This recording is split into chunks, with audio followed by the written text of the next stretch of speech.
Good evening, everyone. Thank you for taking the time to listen to this presentation, which focuses on the pathways process and the transition of students from Year 9 into Year 10. Year 9 marks a very important stage in your child's education. It is the year where they begin to make choices about the subjects that they will study at Key Stage 4, and that is Year 10 and 11. Over the last few weeks, Year 9 have been introduced to the pathways process in their PSHE lessons and in Year 9 assemblies. Our Year 9 pathways booklet was shared with you on our website, and in addition to this, you should have received a letter introducing the pathways process along with a copy of your child's provisional pathway choices form. This half-term, Year 9 have attended a series of pathways assemblies where numerous subject leaders have had the opportunity to provide more information on the content of their subject at GCSE and how it is assessed. The purpose of my presentation is to provide you with the national context within which the Year 9 pathways process has been organised.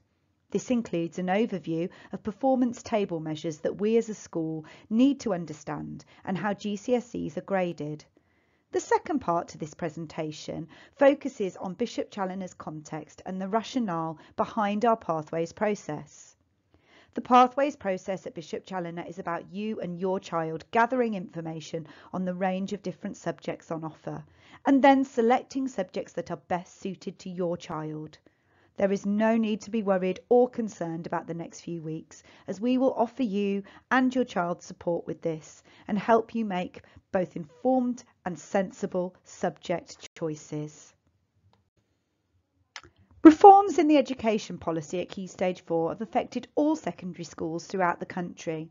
The main reforms include the English Baccalaureate, a school performance measure designed to encourage schools to offer a broad set of academic subjects to age 16.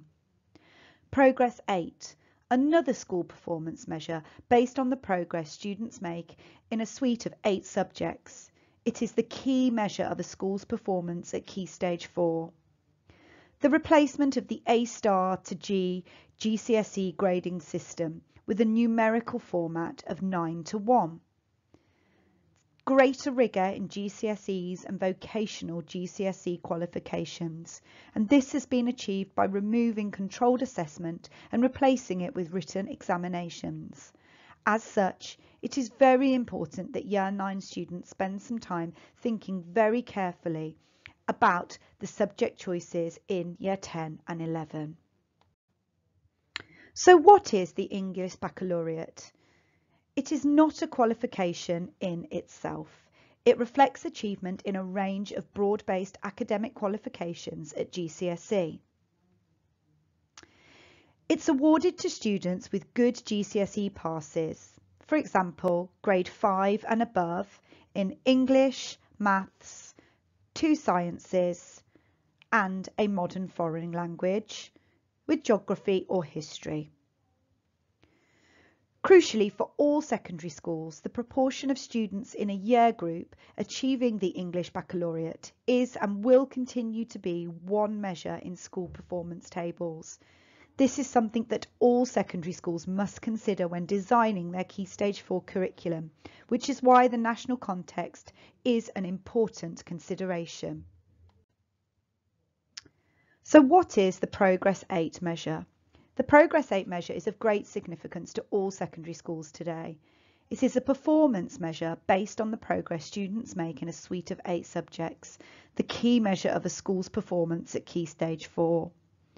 There are 2 GCSEs in English and Maths, 3 additional English Baccalaureate subjects from sciences, computing, geography, history and modern foreign languages.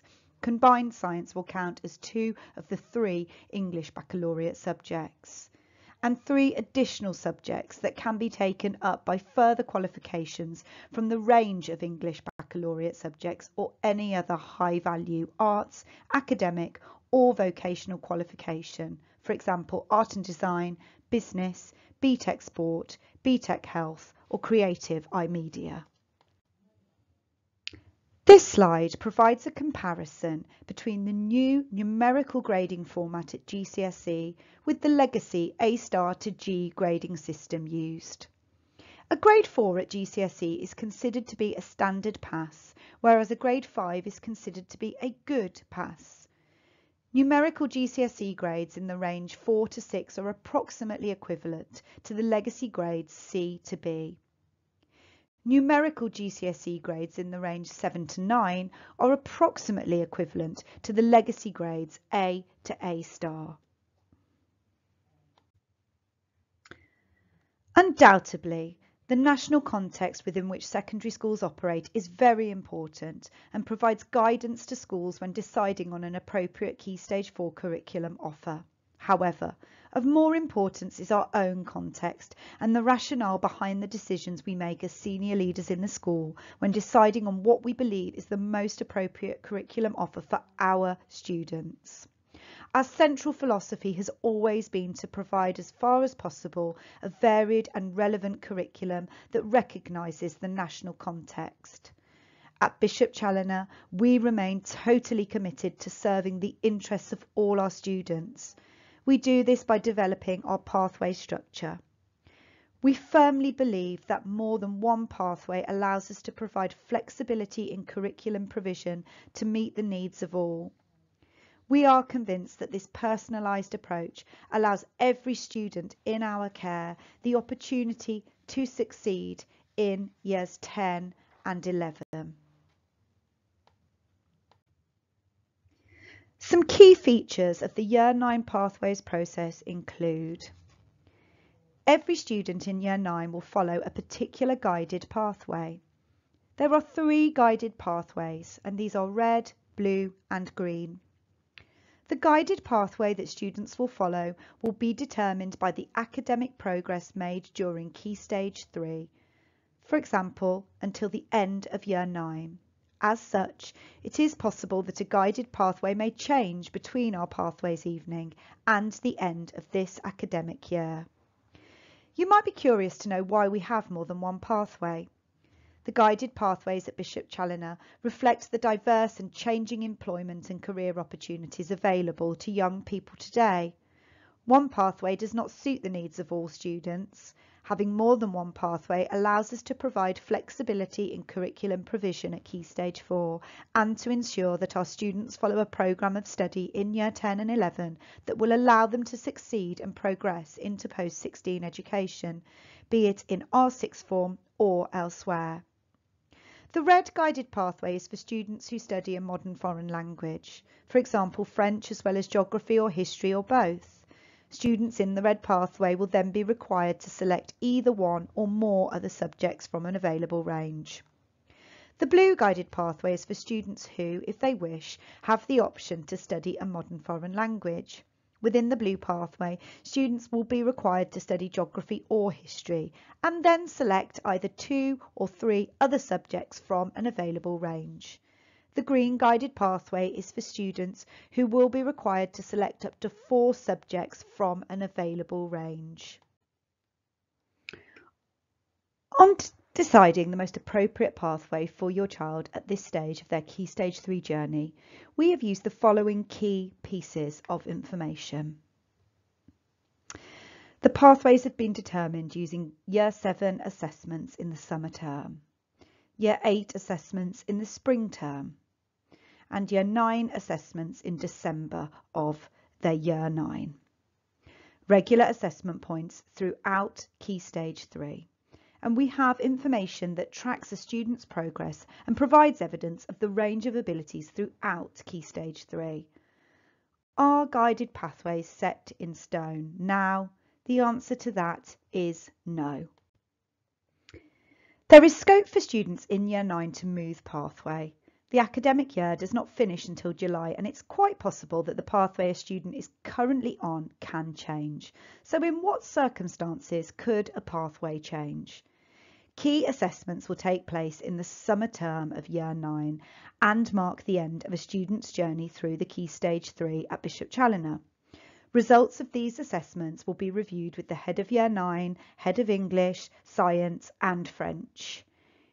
Any changes to pathways may be made then. If this is the recommendation at the time, then students and parents and carers will be informed. Nonetheless, We already have a lot of information on the range of abilities within Year 9. Our guided pathways are designed to reflect the wide range of abilities and needs within the year group. This is why we have more than one pathway, as we consider it essential in ensuring that all of our students have the opportunity to be successful in Key Stage 4, allowing them all to secure appropriate qualifications that ensure they can progress beyond 16.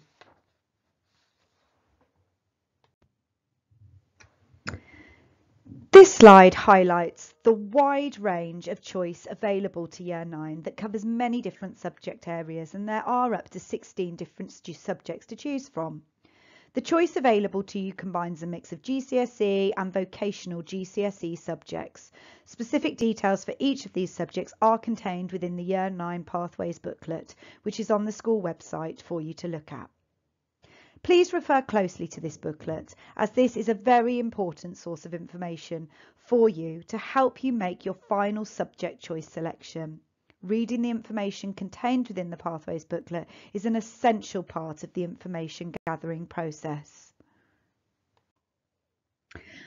Having listened to this presentation this evening, it's important that you continue to discuss pathway choices together and read your pathway choices form very carefully. If necessary, please contact the relevant head of department for more details using the contacts page in the Pathways booklet. Please do this if you have any subject-specific questions. Our careers advisor will be available to contact if you have any questions relating to careers, apprenticeships or post-16 learning pathways, and please do not hesitate to contact her too. The deadline for submitting Pathways choice forms is highlighted on the slide, and it's the 15th of March. I will then do my best to match individual option choices and inform students if there is a problem. For example, if there is a clash and a choice between two subjects that needs to be made. I would like to finish by thanking you all for your time in listening. I hope you found this presentation useful and that you can use this along with the range of other information available to you on your Virtual Pathways webpage. And spend some time thinking carefully about the subject choices for Year 10 and 11. Please make sure you spend some time looking carefully at the booklet and refer closely to the contacts page if you need to speak to any member of staff over the coming days. Best wishes to you and to Year 9. Thank you very much for listening.